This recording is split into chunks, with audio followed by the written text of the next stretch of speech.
Ang ama ni Roger ay namatay noong sila ng kanyang kapatid ay bata pa. Sinabi ng ina ni Roger na maging isang shaman siya dahil sigurado siyang may potensyal ito kaya paprotektahan siya ng mga espiritu. Binalaan niya ito na kung hindi niya pipiliin ang landas na ito ay magkakaroon siya ng malaking problema at pinag-aralan siya ng mga relihiyosong aspeto ng shamanism. Ito ay tula, mahika, at kakaibang bagay na hindi pa alam ni Roger. Gayunpaman, sa panahong iyon ay alam na niya kung ano ang gusto niya sa buhay at lahat ng turo na ito ay hindi siya interesado kaya inilaan niya ang lahat ng kanyang oras sa siyentipikong pananaliksik at pagkatapos ng 10 taon ay naging bahagi siya ng lipunan. Gayunpaman, namatay siya matapos masagasaan ng kotse. Mahirap paniwalaan ngunit tama ang ina ni Roger dahil inabot siya ng problema, ngunit ang pinakakamanghamanghang bagay ay ang kanyang muling pagsilang. Nalaman niya na ang buhay ay hindi nag-iisa at lahat ng sinabi ng kanyang ina ay naging totoo.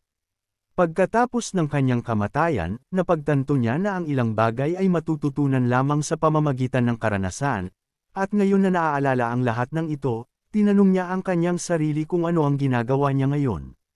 Bigla niyang ibinaba ang kanyang kamay, inampa ang kanyang palad sa mga pahina ng aklat-aralin at malakas na inihayag na nagsisimula ang aralin. Sinasabi sa kanila na ngayon ay magpapatuloy sila sa paggawa ng Magic Circle.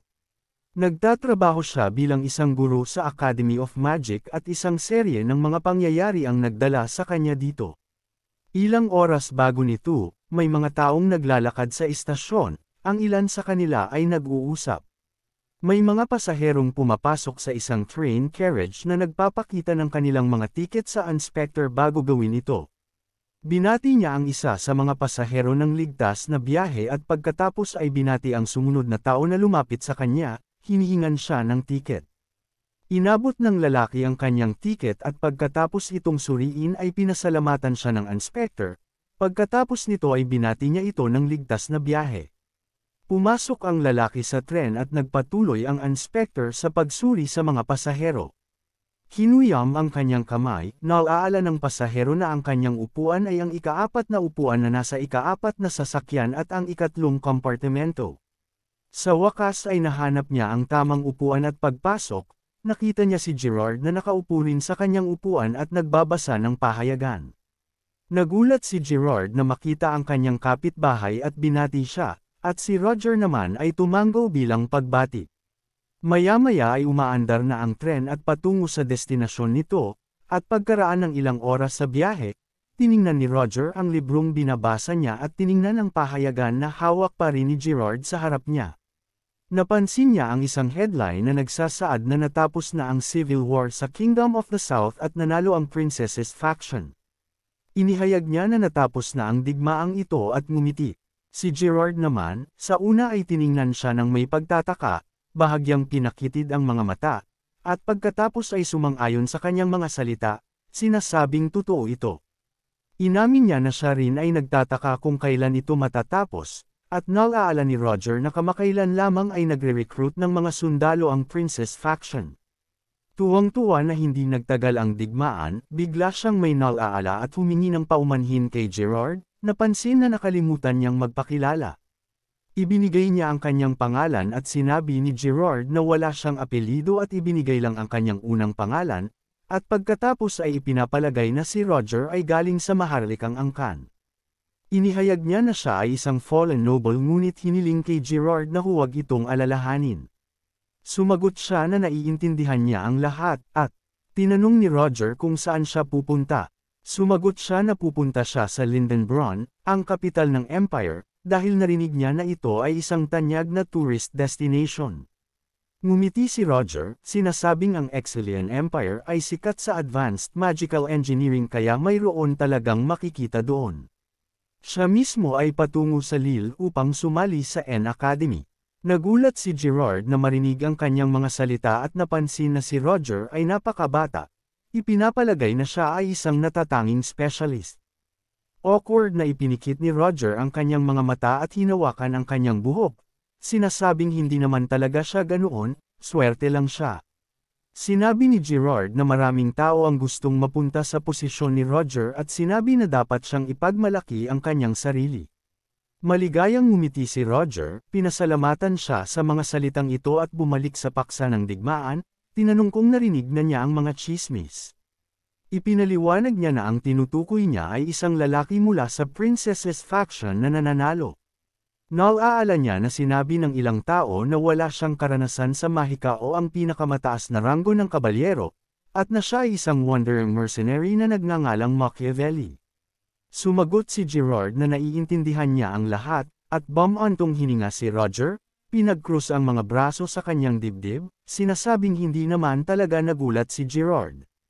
Inamin niya na inakala niya lang na ito ay tsismis, ngunit sa katunayan ay totoo ito, dahil si Machiavelli ang naglakbay sa mundo sa paghahanap ng isang bagay, at iyon ang pangalan na ginamit niya sa kanyang nakaraang buhay.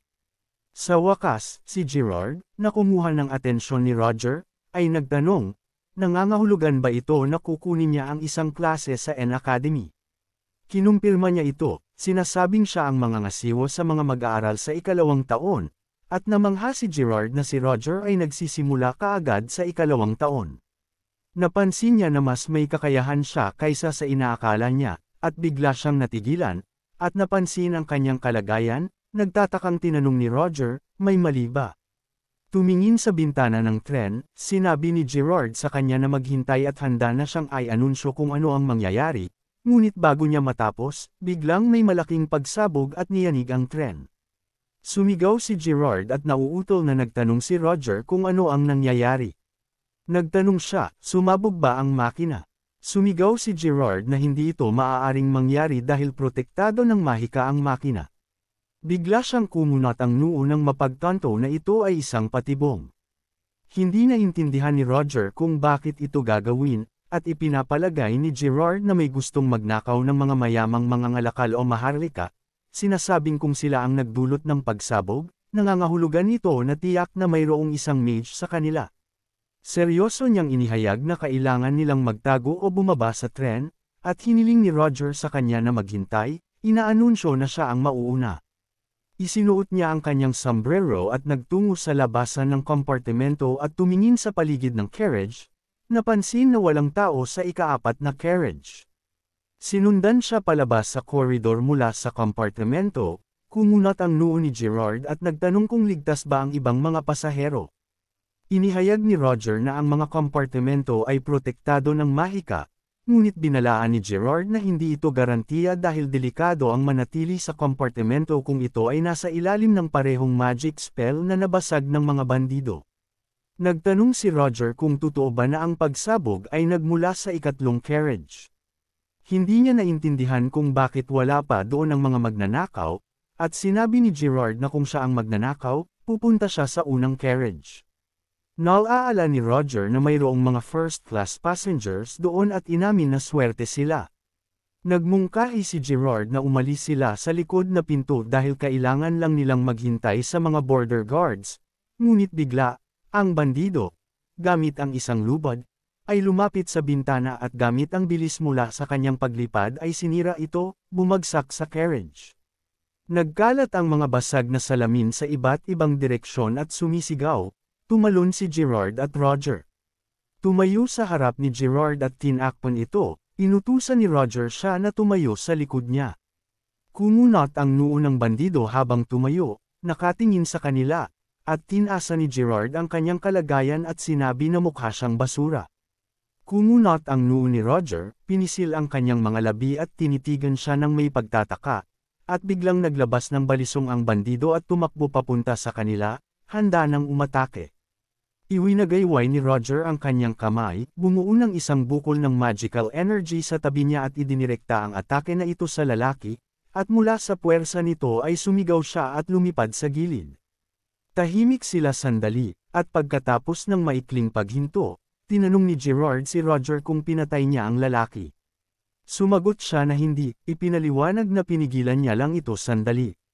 Pagkatapos ay nagsimula siyang lumapit sa bandido at sinubukan siyang pigilan ni Gerard, binalaan siya na delikado ito, ngunit sinabi ni Roger na ayos lang ang lahat, ipinaliwanag na tatanungin lang niya ang lalaki ng ilang katanungan.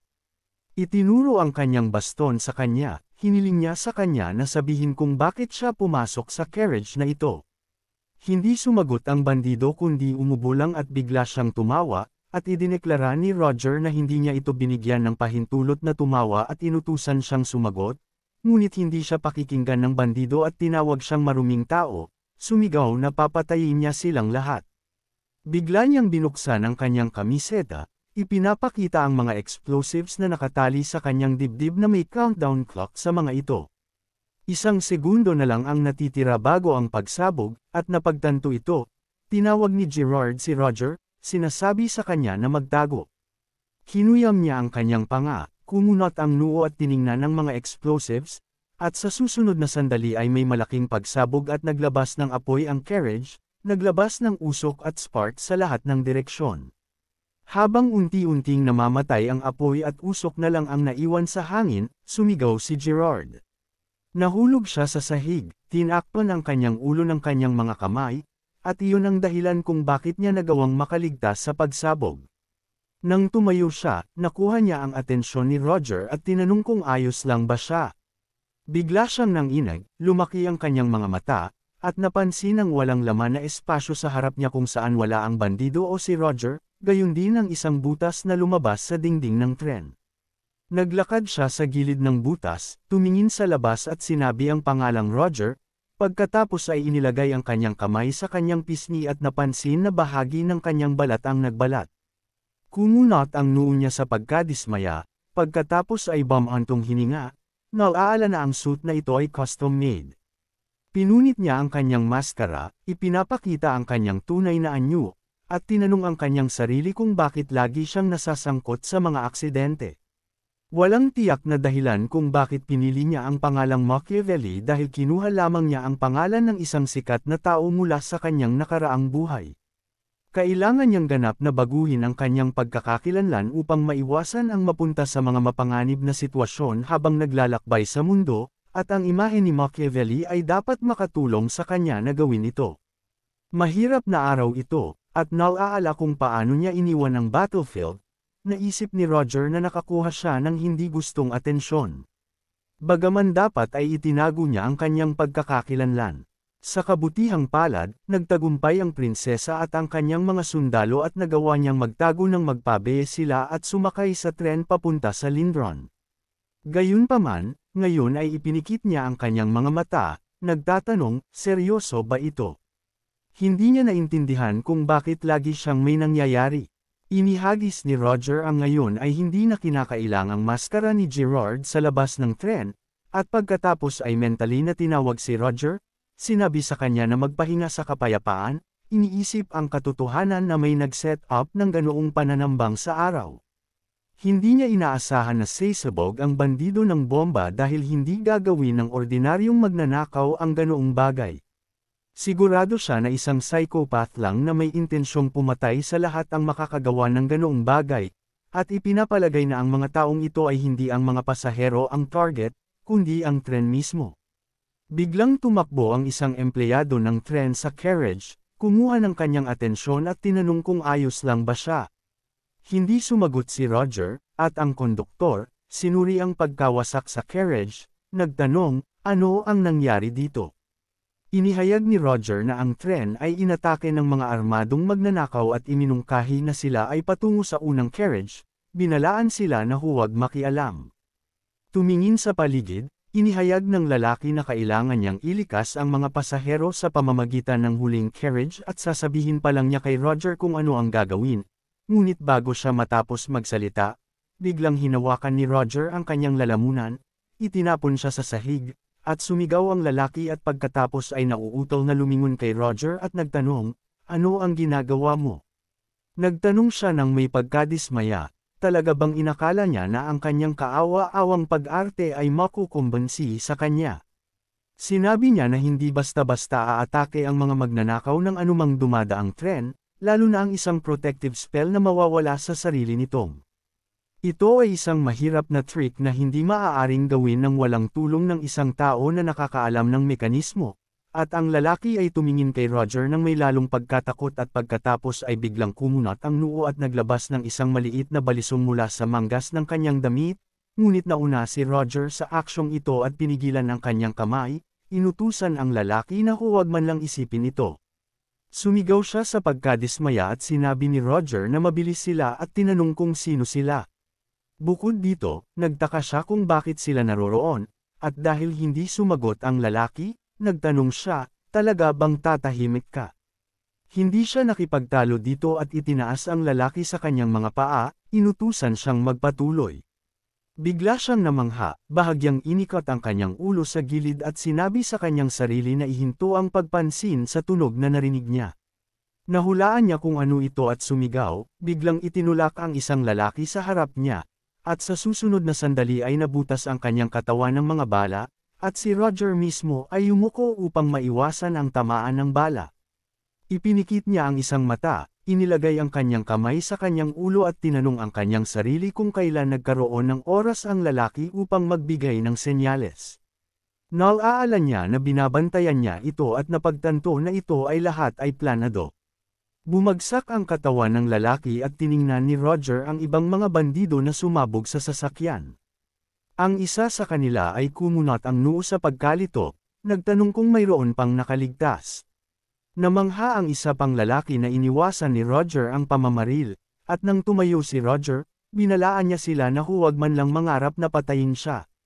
Inutusan ng isa sa mga bandido ang kanyang mga kasamahan na patayin si Roger, at itinutok ng mga lalaki ang kanilang mga baril at kumunot ang noo niya, ngunit sa sandaling pinindot ng mga bandido ang mga trigger, walang nangyari, at nagtatakang ibinaba ang baril, nagtanong ang isa sa kanila kung bakit hindi siya makabaril. Sumigaw ang isa pang lalaki na hindi gumagana ang machine gun, at nang inig, bigla niyang itinaas ang kanyang ulo at napagtanto kung sino si Roger. Napansin niya ang isang magical energy na nagliliwanag sa ibabaw ng kanyang palad at sumigaw na siya ay isang mage. Binalaan niya ang kanyang mga kasamahan na pinilayan ni Roger ang sandata, at lumingon siya. Napansin ang mga daloy ng iba pang magical energy sa gilid at sa hangin. Kinuyam niya ang kanyang panga, napansin na natunaw ang kanyang sariling mahika at nagtaka kung ito ay isang suppressor. Inamin ng isa pang lalaki na hindi niya inaasahan na mayroong isang mage sa tren na ito. Inutusan niya si Roger na sumuko, at lumingon siya, napansin ng iba pang mga bandido na lumalapit sa kanya mula sa kabilang panig. Hiniling ng mage sa kanya na huwag gumalaw, nangangako na kung gagawin niya, bibigyan niya siya ng mabilis na kamatayan, at naramdaman ni Roger na hindi siya ordinaryong mage, nahulaan na marahil ay ika-4 na ranggo siya tulad niya. Gayunpaman, hindi niya nakilala ang mukha ng lalaki, at habang iniisip ito, napansin niya na halos 10 minuto na ang lumipas mula ng pagsabog kaya matagal bago makalabas sa Eret Mountains. Hindi siya maaaring tumayo lang doon at maghintay ng reinforcements, at napagtanto niya kung ano ang kailangan niyang gawin. Tumalon siya sa butas sa gilid ng carriage at ang mage, kumunot ang noo, nagtanong, talaga bang tumalon siya? Nakuha ang atensyon ni Hansen, inutusan niya siya na suriin, at sumagot ang bandido at pagkatapos ay naglakad sa gilid ng carriage at tumingin sa paligid, inaanunsyo na hindi niya nakita si Roger. Ipinapalagay niya na talagang tumalon si Roger mula sa tren at sinabi na sana ay natakot nila siya, ngunit bago niya matapos magsalita, isang atake ang bumutas sa kanyang ulo, at sa isang pagkabigla, napansin ng mage na ito ay nagmula sa itaas. Sumigaw siya na si Roger ay nasa bubong, at nagsimulang mag-usap ang mga bandido sa pagkalito, hindi naiintindihan kung paano ito ginawa ni Roger. Ipinapalagay nila na ginamit niya ang flight magic ngunit lalo lang silang namangha dahil hindi nila naintindihan kung posible itong gawin habang gumagalaw ang tren. Inutusan ng salamangkero sila na tumahimik na lang at hanapin si Roger at babalaan ang iba na siya ay isang salamangkero kaya hindi nila magagamit ang lahat ng kanilang kapangyarihan laban sa kanya. Binalaan niya na ilang tao ang dapat manatili dito at inutusan ang iba na pumunta sa unang sasakyan. Sumunod ang mga bandido ng walang tanong, at ilan sa kanila ang nagsimulang magpaputok ng kanilang baril sa bubong ng tren. Tumakbo at umiiwas sa mga bala, sumigaw si Roger sa pagkadismaya, at ang salamangkero, na naiintindihan ang trajektorya ng kanyang paggalaw, ay sinabi sa kanyang mga kasamahan na si Roger ay patungo sa likod ng tren, sumisigaw sa kanila na sundan siya. Nang lumapit ang mga bandido sa pinto upang lumipat sa ibang carriage, Hindi pa nga nila nabuksan ang pinto nang marinig ang isang malakas na pagsabog, at lumipad sila sa gilid, sumisigaw. Tinitigan ng kanilang mga kasamahan na hindi nakaligtas sa blast wave, ang mga bandido na bahagyang nasa likod ay nagtanong, ito ba ay isang patibong?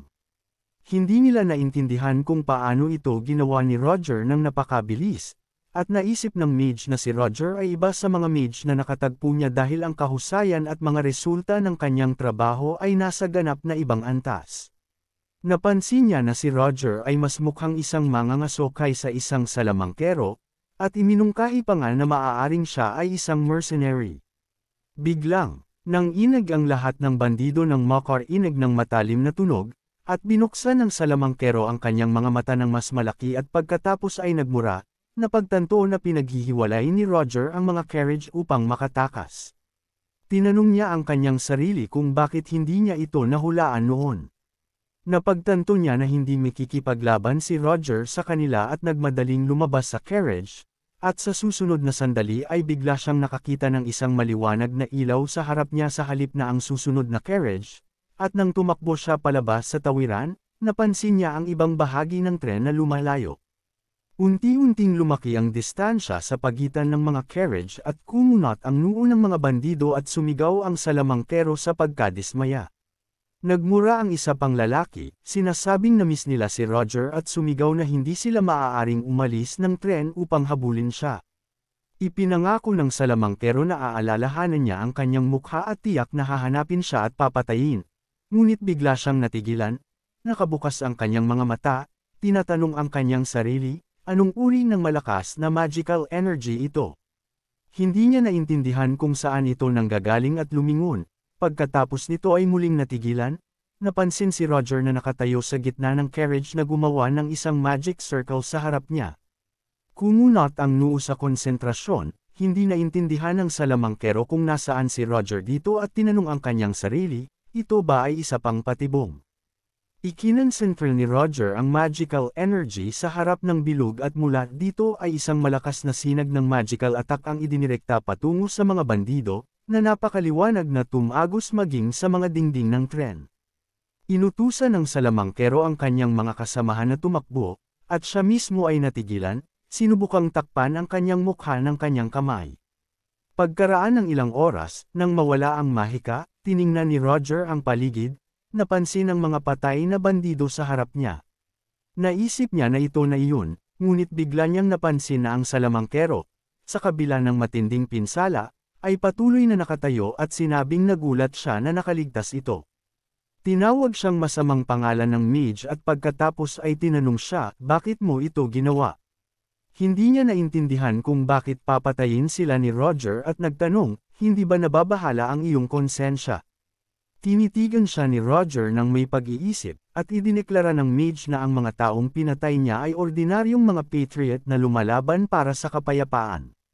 Napansin ni Roger na mas baliw ang lalaki kaysa sa inaasahan niya, at muling nagtanong ang mage, at tinanong ni Roger, hindi ba sila ang unang sumubok na pumatay sa kanya? Nagtanong siya ng may pagkadismaya, nang ahas ba ang lalaki na akusahan siya ngayon? Binalaan niya siya na sabihin ito sa lahat ng hindi na humihinga at ipinaalala sa kanya na siya ang nagsabi na hahanapin siya at kukunin ang kanyang buhay. Idineklara niya na ang lalaki ay kaawa-awa at taos-pusong inamin na sana ay pinakawalan niya ito ngunit ang bagay ay alam na ng lalaki ang kanyang mukha at kung hahabulin siya, mas mainam na ayusin ito dito at ngayon. Gustong sabihin ng lalaki ang iba pangunit sa susunod na sandali ay biglang dumaan ang isang ice cut sa kanyang katawan at maging si Roger ay natigilan sa pagkabigla at pagkatapos ay napansin si Veronica Devil na pumasok sa carriage sa pamamagitan ng butas sa dingding nito. Tiningnan ni Roger ang mga labi ng katawan ng mage na nahulog sa sahig at tinanong ni Veronica kung ayos lang ba siya. Tiningnan siya ni Roger at ipinapalagay niya na natakot siya ngunit pinayuhan siya na huwag mag-alala dahil narito na ang mga Knights of Cold Steel. Nagsimulang magmura ang ibang mga bandido, na mangha na narito na ang mga kabalyerong ito. Nagsimula silang magpaputok mula sa kanilang mga sandata, nagulat na ginamit ng mga kabalyero ang flight magic sa ganoong panahon. Gayunpaman, isang kabalyero ang naglagay ng isang magic shield sa harap niya at ang mga bala ay hindi nakasakit sa kanya. Kasabay nito ay gumawa siya ng isang magical attack at hawak ito malapit sa kanyang palad. Tumakbo papalapit sa mga lalaki. Ang isa sa kanila ay nanginig, sumisigaw sa takot, at ang kabalyero, gamit ang boost mula sa atake, ay sumugod. Pagkatapos nito ay biglang lumingon, inikot ang kanyang atensyon sa isa pang bandido na sumigaw din sa takot at pagkatapos ay sumigaw sa sakit. Natapos sa bandido, sinabi ng lalaki sa iba pa niyang kasamahan, binabalaan na ang ikalawang sasakyan ay malinis na. Inihayag ng isa pang kabalyero na ang unang sasakyan ay malinis na at ang mga pasahero ay ligtas. Ang isa pang kabalyero, na lumingon kay Veronica, ay humingi ng pahintulot na magulat, idineklara na ang sitwasyon sa tren ay ganap na kontrolado. Sumigaw siya na ito ay isang kahangahangang trabaho at inutusan na tiyakin nila na makapunta ang mga pasahero sa susunod na istasyon. Pagkaraan ng ilang oras, dumating ang tren sa istasyon ng Leather. Mayroong maraming tao sa platform na nag-uusap, ngunit si Roger ay nakaupo pa rin sa tren, nakatingin sa bintana. Biglang pumasok si Veronica sa kompartimento at nagtanong kung paano ang kanyang pakiramdam. Nagtaka siya kung nasugatan ba siya ng mga terorista, at tinitigan si Veronica, idineklara ni Roger na ayos lang siya. Salamat sa mga Knights of Cold Steel, at ipinaliwanag na nawala lang siya sa kanyang isip. Inamin ni Veronica na natutuwa siyang marinig ito at ngumiti. Iminungkahi na dapat ay ipinakilala niya agad ang kanyang sarili. Inilagay ang kanyang palad sa kanyang dibdib, sinabi niya ang kanyang pangalan, at bahagyang ibinaba ang kanyang ulo. Handa na sanang sumagot si Roger, ngunit bago niya magawa, biglang may humingi ng paumanhin, kinuha ang kanilang atensyon. Lumingon si Veronica at napansin ang isang tao na papalapit sa kanya, at nagtanong, may gusto ka ba? Iniabot niya ang kanyang palad sa kanya at nagtanong, kayo ba ang commander ng Knights of White Steel? Kinumpirma niya ito, sinasabing siya si Lieutenant Veronica, at si Rems, na nagpapakita ng kanyang ID, ay inihayag na siya ay isang officer ng Leather Vault Police Department at sinabi rin ang kanyang pangalan. Binalaan niya na alam niya ang pag-atake sa tren sa R8 Mountains, at sinabi ni Veronica na naalis na nila ang lahat ng mga kriminal. Pinasalamatan siya ni Rems sa kanyang pagsisikap ngunit sinabi na mayroong kakaiba sa ulat. Nang inag si Roger, binigyang pansin ang kanilang pag-uusap, at nagtanong si Veronica, hindi naiintindihan ang sinasabi ni Rems. Inilagay niya ang kanyang kamay sa kanyang baba ng may pag-iisip at sinabi na napakabilis na nakuha ng mga sumalakay ang tren, ngunit kahit na may kapangyarihan ng mahika ay hindi nila kayang basagin ang mga depensa ng ganoon kadali. Nang inag si Veronica sa gulat, at iminungkahi ni Rems na mayroong isang tao sa loob ng tren na tumulong sa mga taong ito. Inilagay ang kanyang kamay sa kanyang baba, inisip ito ni Veronica at inamin na ito ay isang makatuwirang ideya, at idinagdag ni Rems na hula lang ito, ipinaliwanag na hindi nila ikukulong ang mga tao kundi itatatag lamang ang kanilang mga pagkakakilanlan. Sumang-ayon si Veronica dito, sinasabing naiintindihan niya ang lahat, at tiningnan si Roger, nagtanong, narinig mo ba? Tumanggaw siya at binalaan niya na ang mahalaga ay sumagot ng tapat, at sa kasong ito ay magiging maayos ang lahat. Napanatili ni Roger ang isang neutral na ekspresyon sa kanyang mukha, ngunit naisip niya na nasa malaking gulo siya. Walang kaina-hinala sa personalidad ni Gerard dahil naipasa niya ang ticket control gaya nang inaasahan at legal na sumakay sa tren, ngunit ang problema ay nasa kanyang mukha dahil nasira ang maskara ni Gerard. Tiyak na hindi siya maaaring bigyan ng 45 taon, at naintindihan niya na kung siya ay nasa ilalim ng investigasyon, maaga o huli ay may magbubunyag ng kanyang sekreto at siya ay bibitayin, at kung swerte siya, sasailalim siya sa matinding pagpapahirap. Maraming pulis at kabalyero sa kalsada kaya imposibleng makatakas, at tiningnan niya sa bintana ang kalye, napansin ang mga pulis. Bukod dito, walang awa si Veronica sa mga kriminal, at ngayon ay nakangiti siya at nakikipag-usap sa kanya, ngunit alam niya na sa sandaling magsimula silang maghinala sa kanya, gagamitin niya ang kanyang mahika, hahatiin siya sa dalawa. Napansin na hindi siya nagre-react, may kumuha ng kanyang atensyon, nagtanong, ayos ka lang ba?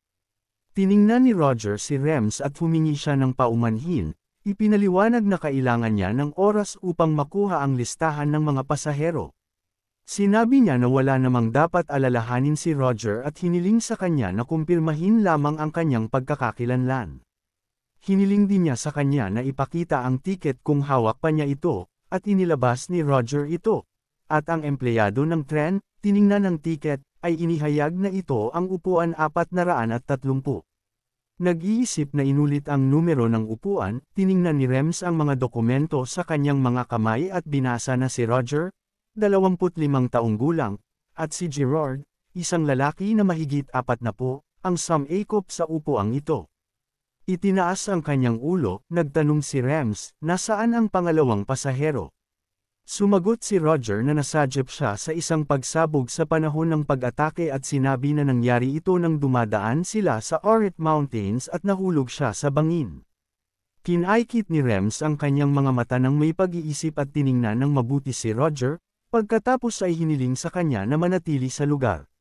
Sinabi ni Veronica na hindi siya maaaring maging sospek, at muling nagtanong si Rems, at sinabi niya sa kanya na nang dumating sila, nakikipaglaban si Roger sa mga terorista at nagtanong, ang isang traidor ba ay magkikilos ng ganoon? Nagtatakang nagtanong si Rems kung nakipaglaban nga ba talaga si Roger sa mga magnanakaw.